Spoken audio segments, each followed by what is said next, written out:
월급 300만 원 정도 받는 20대, 30대 직장인이 아끼고 아껴서 매달 150만 원씩 저축한다고 가정을 해볼게요. 10년 뒤면 1억 8천만 원인데 여기에 대출을 더하더라도 서울 아파트 내 집 마련이 가능할까요? 사실 이 정도면 우리가 원하는 위치에 아파트 전세 구하기도 힘든 금액입니다. 왜 우리는 열심히 일하고 성실하게 저축하는데 점점 더 가난해지는 기분이 들까요? 제 생각엔 우리들이 평생을 바쳐 모으고 있는 그 돈, 즉 원화의 가치가 실시간으로 녹아내리고 있기 때문이라고 생각하는데요. 오늘 소개해드릴 책은 월스트리트 금융분석가 닉 바티아가 쓴 레이어드 머니, 돈이 진화한다 입니다. 이 책은 아주 흥미로운 사실을 이야기합니다. 세상 모든 돈은 평등하지 않으며 돈에는 명확한 계급, 즉 레이어가 있다고 얘기하는데요. 오늘 이 영상을 끝까지 보신다면 자본주의의 매트릭스에서 깨어나 우리들의 자산을 근본적으로 지키고 불리는 명확한 해답을 얻게 되실 겁니다.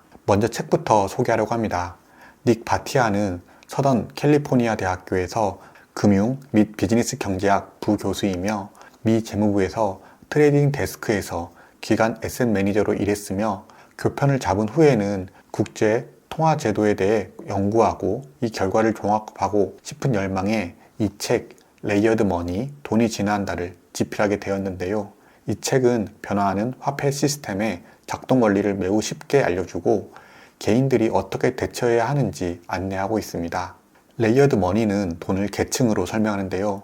1층은 신뢰를 기반으로 한 돈, 인플레이션에 가장 취약하고 가치가 계속해서 희석되며 하락하는 화폐들이고 2층은 달러같이 중앙은행이 통제하는 화폐입니다. 3층은 가장 안정적이며 화폐의 시작이 되는 순수한 형태의 돈이고 인플레이션으로부터 자유로운 돈입니다. 이 돈의 계층을 이해해야 왜 그냥 저축만 해선 안 되는지 알 수 있는데요. 그럼 좀 더 자세하게 이야기하겠습니다. 우리는 돈이라고 하면 지갑 속에 지폐나 은행 통장에 찍힌 숫자를 생각하지만 금융의 역사에선 돈은 항상 피라미드 형태의 계층 구조를 가지고 있었다고 합니다. 피라미드 맨 꼭대기 가장 순수한 형태의 돈은 1계층 화폐라고 하는데요. 과거에는 금이 그 역할을 했고 지금은 미국의 중앙은행인 연방준비제도가 발행하는 미국 국채와 달러가 그 자리를 차지하고 있습니다. 1계층 화폐의 특징은 카운터파티 리스크, 즉 거래 상대방이 파산할 위험이 없다는 건데요. 쉽게 말해 돈 뗄 염려가 없는 그 자체로 완벽한 가치를 가진 돈입니다. 그럼 우리에게 기축통화로 알려진 미국 달러를 기반으로 한 예금이나 적금은 어떤 계층일까요? 이건 2계층 화폐인데요. 미국 중앙은행이 발행한 1계층 화폐를 담보로 미국에서 일반 시중은행이 만들어낸 신용화폐, 즉 파생 상품입니다. 평소에는 1계층 돈과 똑같이 기능하지만 위기가 오면 확실히 다르게 움직이는데요. 예시로 2008년 금융위기 때 수많은 사람들이 은행으로 달려갔지만 은행이 파산하니까 내 통장 속에 2계층 화폐가 휴지 조각이 되어 있었는데요. 이때 사람들은 은행 예금은 진짜 돈이 아니라 은행의 약속 어음일 뿐이구나 라고 생각하면서 돈의 진화가 시작하게 됩니다. 대한민국 20대, 30대인 우리들은 보통은 달러가 아니라 원화를 씁니다. 레이어드 머니의 관점에서 보면 원화는 글로벌 화폐 시스템에서 몇 계층에 속할까요? 냉정하게 말해서 원화는 달러 시스템의 3계층 혹은 그 아래에 있는 파생통화입니다. 미국이 금리를 올리면 한국 경제가 휘청이고 외환 위기를 걱정하는 이유가 바로 우리 돈이 피라미드의 하단부에 있기 때문이라고 책에서는 이야기하는데요. 하지만 이것보다 더 큰 문제는 우리 2030 세대가 피땀 흘려 번 근로소득을 이 피라미드 밑바닥에 있는 원화 예적금에만 쌓아두고 있다는 사실인 것 같아요.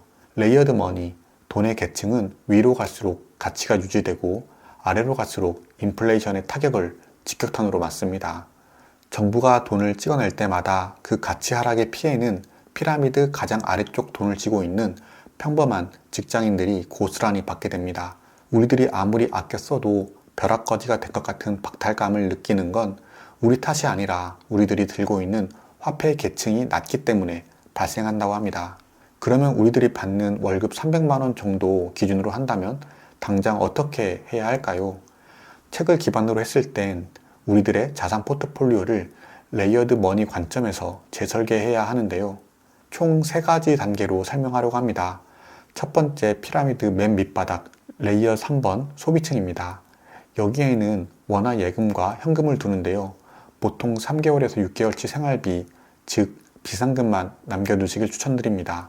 그 이상의 원화를 들고 있을수록 가장 낮은 화폐를 가지고 있는 것이기 때문에 손해가 됩니다. 두 번째, 중간층인 레이어 2번 성장층입니다.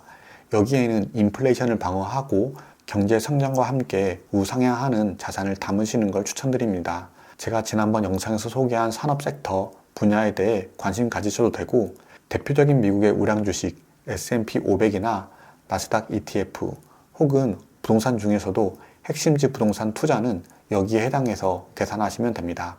그리고 마지막 가장 중요한 꼭대기 레이어 1번 기반층입니다.